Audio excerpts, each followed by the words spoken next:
મિત્રો આપણે મગની દાળના ઢોસા બનાવવા માટે 1 વાડકી મગ લઈ લીધા છે અને એના ચોથા ભાગના ચોખા લઈ લીધા છે। ચોખા તમારે ઝીણી સાઈઝવાળા લેવાના છે, બાસમતી લેવાના નથી।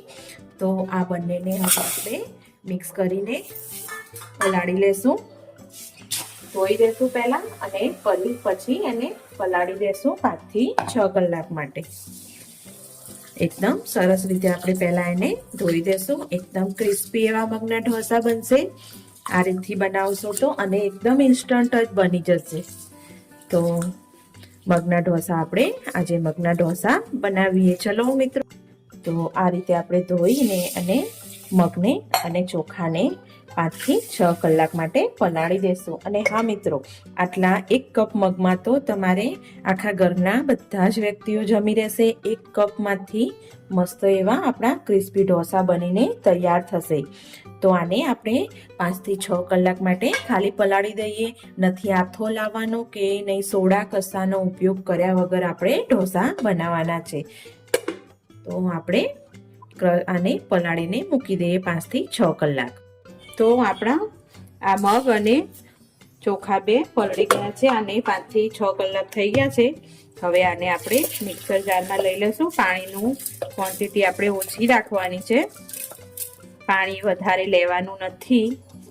આનું અંદરનું પાણી મેં પલાળ્યું હતું એ બધું કાઢી લીધું છે અને અંદર લીલા મરચાં નાખી દેશું અને આનું થીક બેટર બનાવવાનું છે। मग छे आपड़ा एटले मगनु थीक बेटर बनाववानुं छे अने अंदर आपणे मीठुं नाखीशुं। स्वाद प्रमाणे मीठुं लई लेशुं अने आपणे आने हवे क्रश करी लईए। तो जो आपणुं मस्त एवुं बेटर तैयार थई गयुं छे। आने एकदम कणीवाळुं ज रहेशे आ અને આ જ રીતનું આપણે બેટર રાખવાનું છે। અને એમાં આપણે એક નાની વાડકી સોજી લઈ લીધો છે। એ સોજીને આપણે નાખીને હલાવી લેશું। પાણીનું પ્રમાણ બને એટલું ઓછું જ રાખવાનું છે। જરૂર પડે તો 3 થી 4 ચમચી જેટલું પાણી નાખીશું। આપણે સોજી નાખ્યું છે એટલે થોડું પાણીની જરૂર પડશે, વધારે નહીં પડે। સોજી ફૂલશે અંદર એટલે આને 10 મિનિટ માટે સાઈડમાં કરી દઈએ અને આપણા ઇન્સ્ટન્ટ ઢોસા મગના એવા તૈયાર થઈ જશે। તો મેં 2 થી 3 ચમચી જેટલું પાણી નાખ્યું છે, સોજી નાખ્યું છે એટલે સોજી ફૂલે એના માટે। આપણે નથી સોડા કે કંઈ જ નાખવાનું નથી, નથી આથો લાવવાનો। એના વગર આપણે ઇન્સ્ટન્ટ ઢોસા બનાવવાના છે। તો આ રીતનું અંદરથી થીક બેટર રાખવાનું છે આપણે, ચમચામાંથી આ રીતે પડે એ રીતનું। તો આપણે આને 10 મિનિટ માટે સાઈડમાં કરી દઈશું। આપણે હવે મૈસૂર ચટણી તો મૈસૂર ચટણી બનાવવા માટે મેં લાલ મરચાં લઈ લીધા છે। આને ગરમ પાણીમાં મેં અડધો કલાક પહેલાં પલાળીને રાખ્યા હતા અને એમાં આપણે નાખીશું થોડી લસણની કળી અને 1 વાડકી જેટલા દાળિયા લીધા છે મેં અને દાળિયાને નાખી અને થોડું હવે સ્વાદ પ્રમાણે મીઠું લઈ લેશું અને પાણીનું પ્રમાણ આમાં પણ ઓછું રાખવાનું છે। આપણે ચટણી લગાવવાની છે એટલે ઢોસા સ્મૂથ ના થઈ જાય એના માટે। હવે આને આપણે ક્રશ કરી લઈએ। તો આપણી ચટણી તૈયાર છે। જો એકદમ મૈસૂર ચટણી તૈયાર છે। આને આપણે એક બાઉલમાં લઈ લઈએ। તો જુઓ મિત્રો, આપણે આ રીતે ચટણીને થોડી થીક જ રાખવાની છે કારણ કે ઢોસામાં આપણે લગાવવાની છે એટલે ઢોસો નરમ ના થઈ જાય એના માટે। હવે આપણે મસાલો બનાવીશું, અંદરનું સ્ટફિંગ બનાવીશું। તો આપણે આપણો મસાલો બનાવવા માટે આપણે 2 થી 3 ચમચી જેટલું તેલ લઈ લેશું।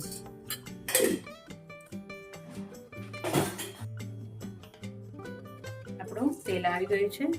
થોડું જીરું નાખીશું, 1 પિંચ જેટલી હિંગ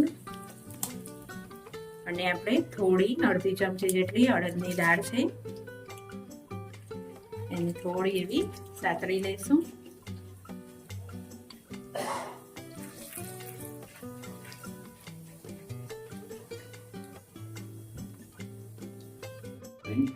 તો આપણી દાળ થઈ ગઈ છે। આપણે લીલા મરચાં નાખી 5 નંગ છે તીખા લીલા મરચાં, 4 થી 5 મીઠા લીમડાના પાન અને લસણ, 5 થી 10 કળી લસણની.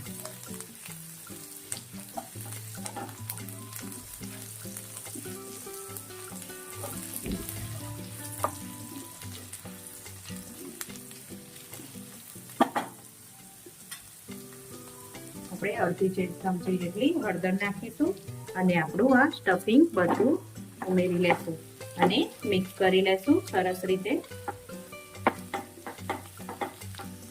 સ્વાદ પ્રમાણે થોડું મીઠું લઈ લેશું અને પાછું ફરીથી બધું મિક્સ કરી દેશું. લાસ્ટમાં આપણે કોથમીરના પાન નાખી અને મિક્સ કરી લેશું. આપણો મસાલો તૈયાર છે, એકદમ મસ્ત એવો. હવે આપણે સ્ટાર્ટ કરીશું ઢોસા બનાવવાનું. જો મિત્રો, આપણે આપણનું બેટર થોડું થીક જેવું લાગે છે, સૂજી નાખ્યો હતો એટલે થોડું ફૂલી ગયું હોય, એટલે આપણે થોડું પાછું પાણી એડ કરીને થોડું થીકનેસ ઓછી કરી દેશું. થોડી હજી, અને સરસ રીતે મિક્સ કરી લેશું. અને મેં મૂકી દીધો છે તવો ઢોસાનો, તો એ ગરમ થાય છે. તમારી જોડે કોઈ બી નોનસ્ટિક હોય કે ગમે તે તવો હોય એ લઈ લેવો. અને હવે આપણે સ્ટાર્ટ કરીએ. ગરમ થાય એટલે ઢોસા બનાવવાનું. ગરમ થઈ ગયો છે, આપણે થોડું પાણી છાંટીને એને સાફ કરી લેશું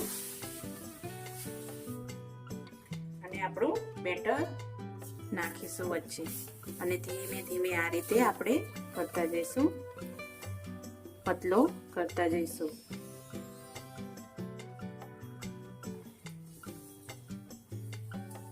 બસ આ જ રીતે.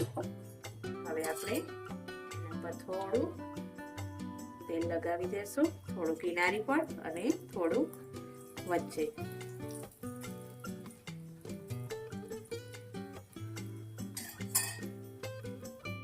તો આપણા ઢોસા પર આપણે જે મૈસૂર ચટણી બનાવી હતી એને મસ્ત રીતે પાથરી દેશું.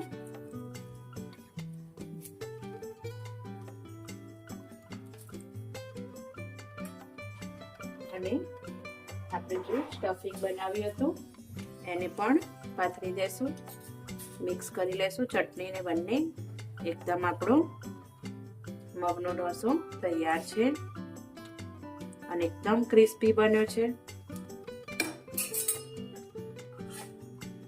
તો જો છે ને મિત્રો, એકદમ મસ્ત એવો ઢોસો આપણો તૈયાર થઈ ગયો છે. તો જુઓ મિત્રો, આપણો મસ્ત એવો મગનો ઢોસો બનીને તૈયાર થઈ ગયો છે. એ પણ ઇન્સ્ટન્ટ, ના સોડા કે આથો કર્યા વગર, અને એકદમ ક્રિસ્પી છે. જુઓ, એકદમ ક્રિસ્પી બન્યો છે. જેવો આપણો પેલો ઢોસો હોય છે અડદની દાળવાળો, એવો જ ઢોસો બનીને તૈયાર થયો છે. તો મિત્રો, તમને અમારો આ વિડીયો ગમે હોય તો લાઈક કરજો, શેર કરજો, સબસ્ક્રાઈબ કરજો. Thank you.